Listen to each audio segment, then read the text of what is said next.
देश का रत्न अलविदा टाटा हो गया देश का अनमोल रत्न। नहीं रहे मशहूर उद्योगपति रतन टाटा। मुंबई के ब्रीच कैंडी अस्पताल में निधन। टाटा ग्रुप देश ही नहीं दुनिया के सबसे बड़े बिजनेस घरानों में से एक है। इस समूह के सबसे प्रतिभाशाली रत्नों में से एक रतन टाटा का 86 साल की उम्र में निधन हो गया। अपने दूरदर्शी नेतृत्व और देश के विकास के प्रति समर्पण के लिए मशहूर रतन टाटा का योगदान कई उद्योगों तक फैला और न जाने कितनी जिंदगियों को प्रभावित किया।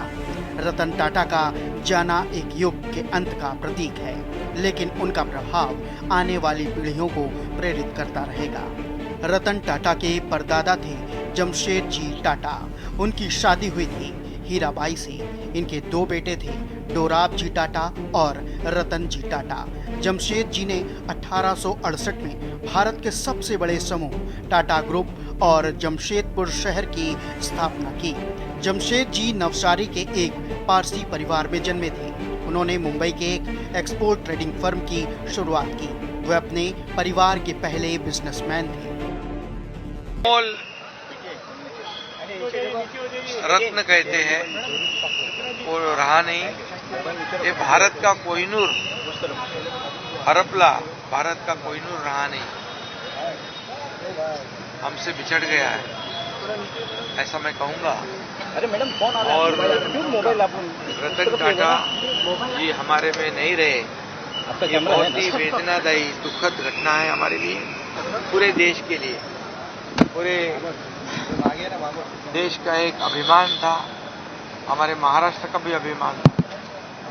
एक इतने बड़े ओहदे पर पहुंचने के बाद इतना सीधा साधा रहना, जमीन से जुड़ा रहना, ये बहुत कठिन काम वो करते थे। मैं जब मुख्यमंत्री बनने के बाद पहले उनके घर गया था, तब मैंने उनको देखा, मेरे से जो बात किया उन्होंने, जो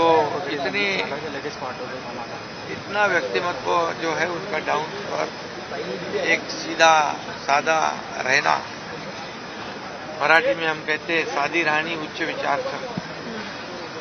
और लाखों लोगों को उन्होंने उद्योजक बनाया। उनकी इंडस्ट्री बहुत पुरानी है और ऐसे टाटा कंपनी के वो सर्वे सर्वा थे। और आज मैं यही कहूँगा कि उनको देखकर लोगों में ऊर्जा आती थी, प्रेरणा आती थी। और वो हमारे महाराष्ट्र और हमारे भारत देश का अभिमान है।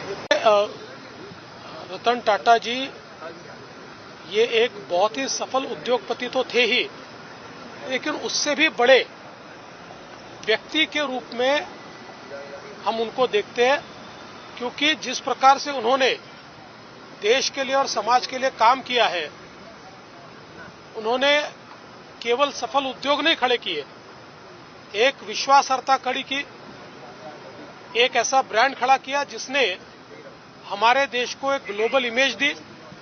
और उसके साथ साथ अपनी संपत्ति को टाटा ट्रस्ट में विलीन करते हुए उन्होंने इस विश्वस्त व्यवस्था से, ट्रस्ट से जिस प्रकार के फिलैंथ्रोपिक काम उन्होंने किए हैं, चाहे वो शिक्षा के क्षेत्र में हो, चिकित्सा के क्षेत्र में हो, रिसर्च के क्षेत्र में हो, बुनियादी क्षेत्र में हो, समाज और देश के उपयोगी जो कार्य उन्होंने टाटा ट्रस्ट के माध्यम से किए हैं, मैं ऐसा मानता हूं कि जितने महत्वपूर्ण उनके उद्योग है उतने महत्वपूर्ण ये कार्य भी है। इसीलिए एक बहुत बड़े मन का व्यक्ति आज हमारे बीच से चला गया है। देश के लिए ये बहुत बड़ा नुकसान है। रतन टाटा के बारे में कुछ खास बातें। साल 1937 में जन्मे थे रतन टाटा। माता पिता के अलग होने पर दादी ने किया पालन पोषण।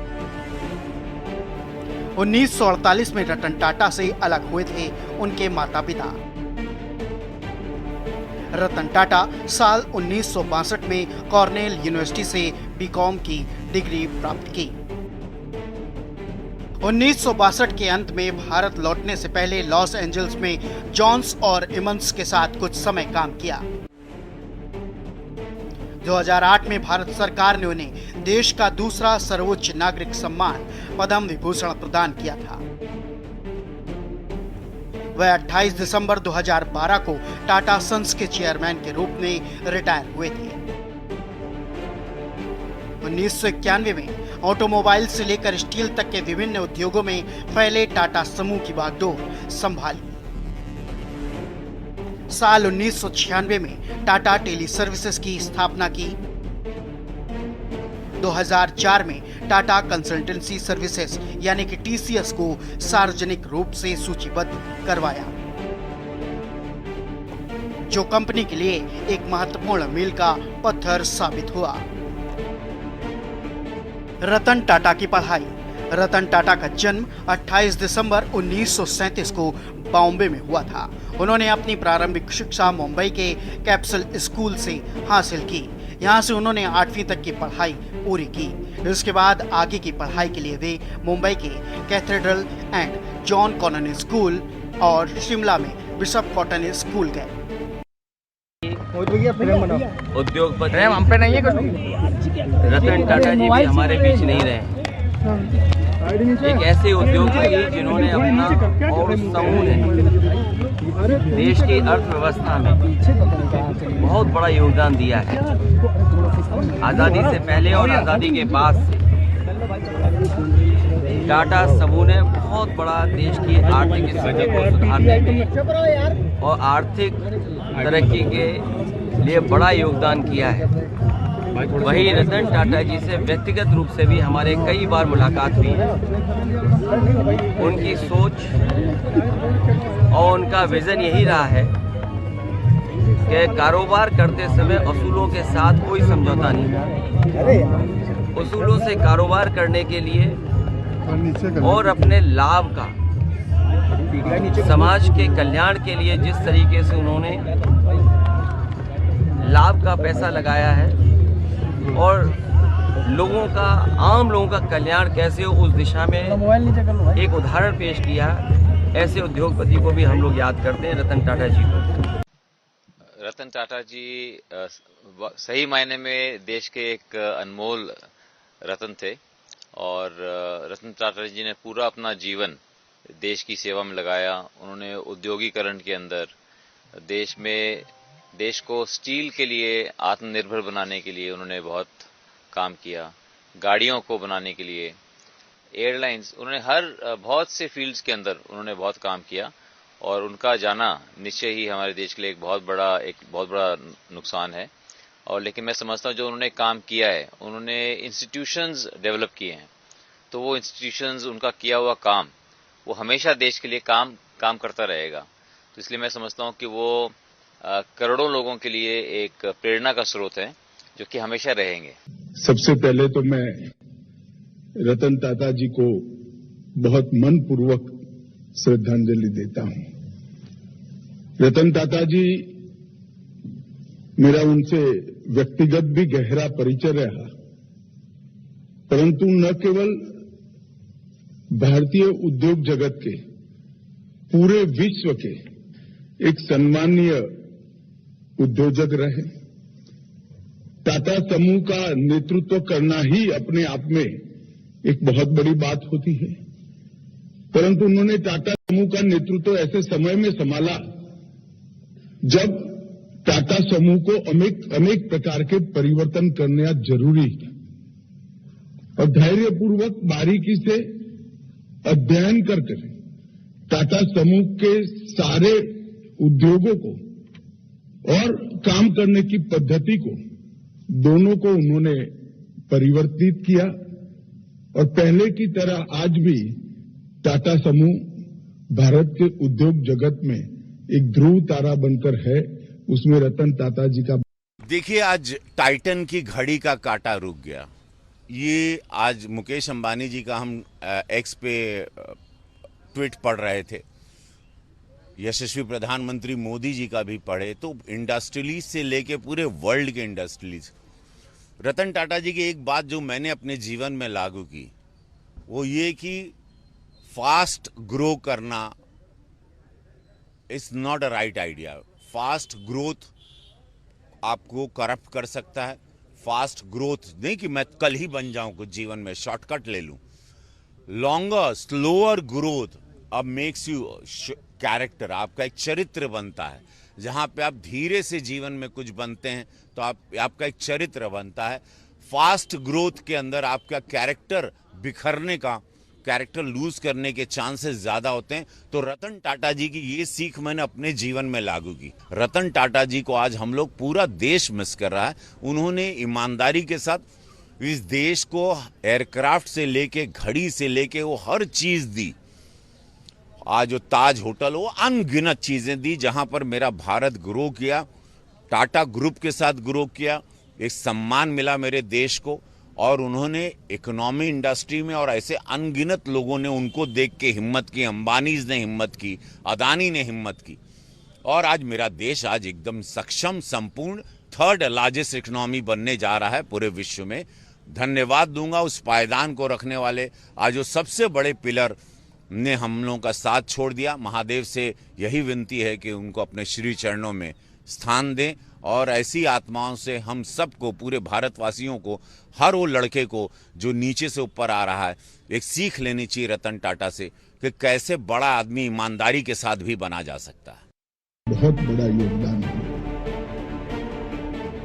द्रौपदी मुर्मू राष्ट्रपति। श्री रतन टाटा के दुखद निधन से भारत ने ऐसे आइकन को खो दिया जिन्होंने कॉर्पोरेट विकास को राष्ट्र निर्माण और उत्कृष्टता को नैतिकता के साथ जोड़ा। पद्म विभूषण और पद्म भूषण से सम्मानित उन्होंने टाटा की महान विरासत को आगे बढ़ाया और इसे और अधिक प्रभावी। उन्होंने अनुभवी पेशेवरों और युवा छात्रों को समान रूप से प्रेरित किया। परोपकार और दान के लिए उनका योगदान अमूल्य है। मैं उनके परिवार, टाटा समूह की पूरी टीम और दुनिया भर में उनके प्रशंसकों के प्रति अपनी संवेदना व्यक्त करती हूँ।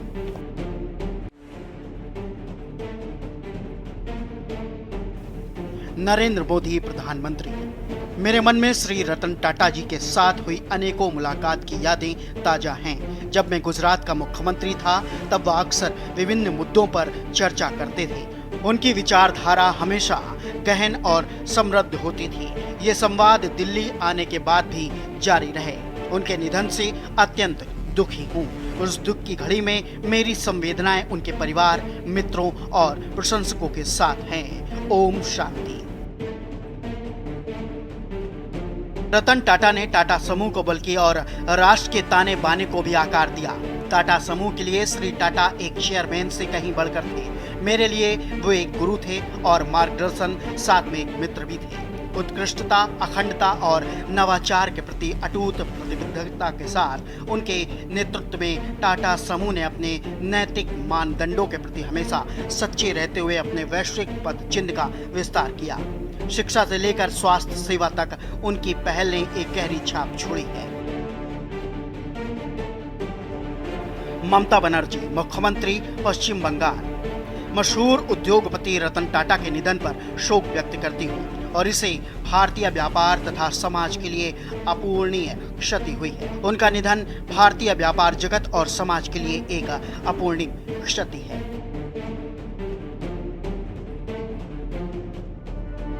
नितिन गडकरी, केंद्रीय सड़क परिवहन और राजमार्ग मंत्री। देश के गौरवशाली सपूत रतन टाटा जी के निधन की खबर सुनकर मैं स्तब्ध हूँ। 3 दशकों से अधिक समय तक मुझे उनके साथ एक गहरा व्यक्तित्व और करीबी पारिवारिक संबंध रखने का सौभाग्य मिला, जहां मैंने उनकी विनम्रता, सादगी और सभी के प्रति वास्तविक सम्मान देखा। चाहे उनकी स्थिति कुछ भी हो, उनके जीवन में ईमानदारी और करुणा के मूल्य समाहित थे, जो कई लोगों के लिए प्रेरणा का स्रोत रहे। भारत के अग्रणी उद्योगपति के रूप में अर्थव्यवस्था और रोजगार सृजन में उनके उल्लेखनीय योगदान ने अनगिनत लोगों के जीवन को बदल दिया। उत्तर प्रदेश के मुख्यमंत्री योगी आदित्यनाथ। भारत के प्रख्यात उद्योगपति पद्म विभूषण श्री रतन टाटा जी का निधन अत्यंत दुखद है। वह भारतीय उद्योग जगत के महानायक थे। उनका जाना उद्योग जगत के लिए अपूरणीय क्षति है। उनका संपूर्ण जीवन देश और औद्योगिक सामाजिक विकास को समर्पित था। वे सच्चे अर्थों में देश के रत्न थे। प्रभु श्री राम से प्रार्थना है कि दिवंगत पुण्य आत्मा को अपने श्री चरणों में स्थान, उनके शोकाकुल परिवार और प्रशंसकों को यह दुख सहने की शक्ति दें। ओम शांति।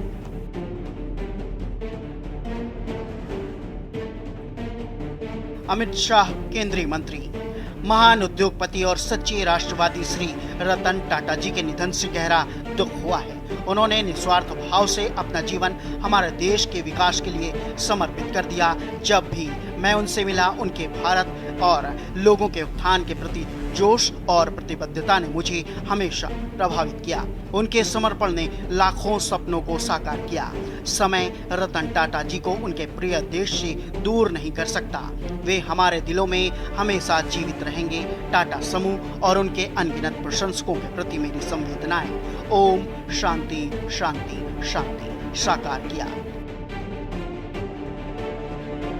राहुल गांधी, नेता प्रतिपक्ष।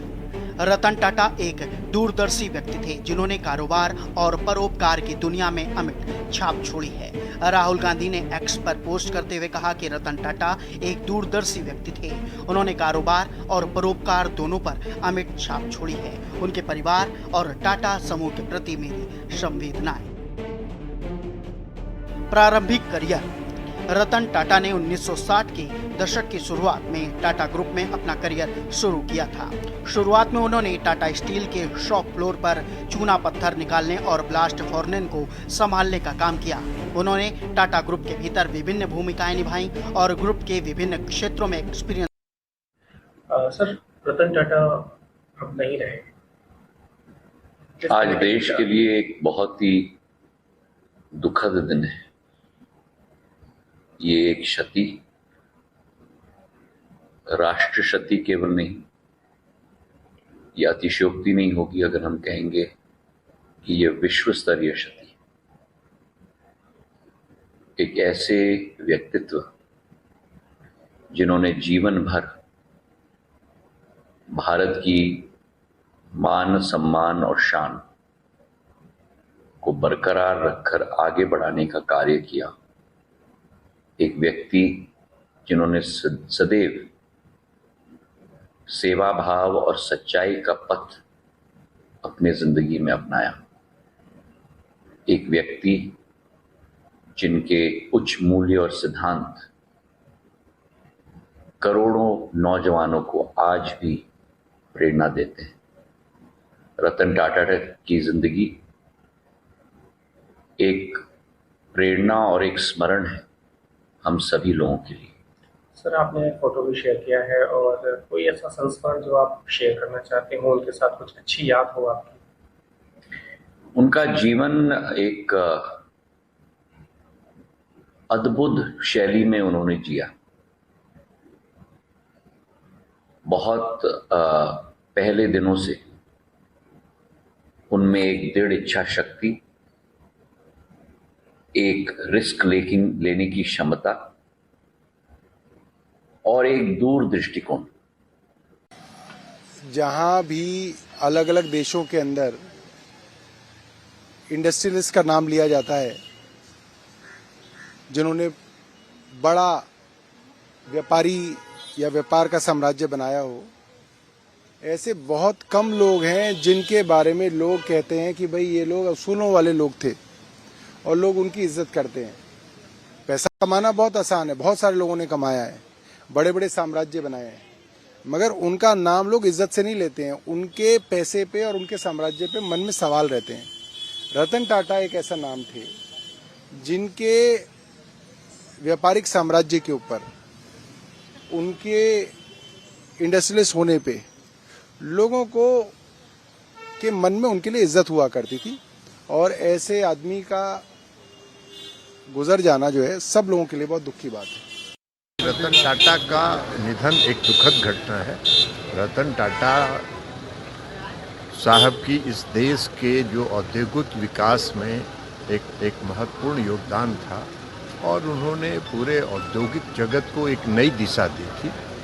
आज उनके निधन से देश ने एक मशहूर और एक देश प्रेमी उद्योगपति को खो दिया। रतन टाटा सिर्फ उद्योगपति नहीं थे। टाटा ये नाम सालों साल से हमारे मन में, हमारे दिमाग में, हमारे जीवन में राज करता रहा है। टाटा यानी सत्य, प्रामाणिकता, टाटा यानी देशभक्ति। खास करके जब उद्योगपति का निधन होता है तो देश कभी रोता नहीं, लेकिन रतन टाटा जी के निधन के बाद देश में जो मायूसी है, घर घर में जो एक दुख का माहौल है, ये भाग्य किसी उद्योगपति को नहीं मिल सकता है, टाटा को ही मिल सकता है। हासिल किया। रतन नवल टाटा 1991 में टाटा सन्स के अध्यक्ष बने और 28 दिसंबर 2012 को सेवानिवृत्त हुए। उनके नेतृत्व में समूह का राजस्व कई गुना बढ़ गया। टाटा ग्रुप ने अपनी वैश्विक उपस्थिति का विस्तार किया और steel, automotive, information technology, telecommunication और हॉस्पिटलाइजेशन जैसे विभिन्न उद्योगों में धाक जमाए। रतन टाटा की उल्लेखनीय उपलब्धियों में से एक रणनीतिक अधिग्रहणों की देखरेख करना है, जिसमें टाटा स्टील द्वारा ब्रिटिश स्टील निर्माता कोरस की खरीद और टाटा मोटर्स द्वारा जगुआर लैंड रोवर का अधिग्रहण शामिल है। पद्म भूषण से लेकर पद्म विभूषण तक रतन टाटा को साल 2000 में भारत सरकार की तरफ से पद्म भूषण से सम्मानित किया गया। साल 2008 में उन्होंने दूसरा सर्वश्रेष्ठ नागरिक सम्मान पद्म विभूषण से सम्मानित किया गया। इसके अलावा उन्हें महाराष्ट्र सरकार की तरफ से साल 2023 में उद्योग रत्न से भी सम्मानित किया गया था। इसके अलावा रतन टाटा को भारत रत्न से सम्मानित किए जाने की मांग लंबे समय से उठती रही है। हालांकि अभी तक रतन टाटा को देश का सर्वश्रेष्ठ नागरिक सम्मान नहीं मिला। स्पेशल डेस्क, के न्यूज़ इंडिया।